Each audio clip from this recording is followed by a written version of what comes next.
അന്താരാഷ്ട്ര ഖുർആൻ പാരായണ final round മത്സരത്തിന് മക്കയിൽ തുടക്കം. 128 രാജ്യങ്ങളിൽ നിന്ന് 179 മത്സരാർത്ഥികളാണ് മത്സരത്തിൽ പങ്കെടുക്കുന്നത്. മക്കയിലെ ഹറമിലാണ് മത്സരം സംഘടിപ്പിച്ചിട്ടുള്ളത്. 45ാമത് കിങ് അബ്ദുൽ അസീസ് അന്താരാഷ്ട്ര ഖുർആൻ പാരായണ മത്സരം ഇസ്ലാമിക കാര്യ മന്ത്രിയും കിങ് അബ്ദുൽ അസീസ് ഇന്റർനാഷണൽ ഖുർആൻ മത്സരത്തിന്റെ സൂപ്പർവൈസർ ജനറലുമായ ഷെയ്ഖ് ഡോക്ടർ അബ്ദുൽ ലത്തീഫ് ആലു ഷെയ്ഖാണ് ഉദ്ഘാടനം ചെയ്തത്. നേരത്തെ വിവിധ വിദേശ രാജ്യങ്ങളിൽ നടത്തിയ യോഗ്യതാ റൗണ്ടിലെ വിജയികളാണ് ഫൈനൽ റൗണ്ട് മത്സരത്തിൽ പങ്കെടുക്കുന്നത്.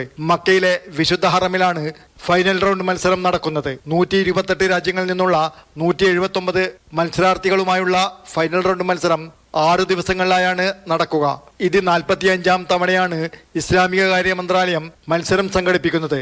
തികച്ചും നീതിയുക്തമായ മത്സരം ഉറപ്പാക്കുന്നതിനുള്ള എല്ലാ സംവിധാനവും അധികൃതർ ഒരുക്കിയിട്ടുണ്ട്. വിധികർത്താക്കളെ തെരഞ്ഞെടുത്തിട്ടുള്ളത് Saudi Arabia, Morocco, Uganda, Albania എന്നിവിടങ്ങളിൽ നിന്നാണ്. മത്സര വിജയികൾക്ക് മൊത്തം 40 lakh Saudi riyal cash prize സമ്മാനമായി നൽകും. അതേസമയം മത്സരത്തിൽ വിജയിച്ചാലും ഇല്ലെങ്കിലും പങ്കെടുക്കുന്ന എല്ലാവർക്കും മൊത്തം 10 ലക്ഷം റിയാൽ പ്രത്യേക ഉപഹാരമായി നൽകും. Jafar Ali Palakkot, Mathrubhumi news, Mecca.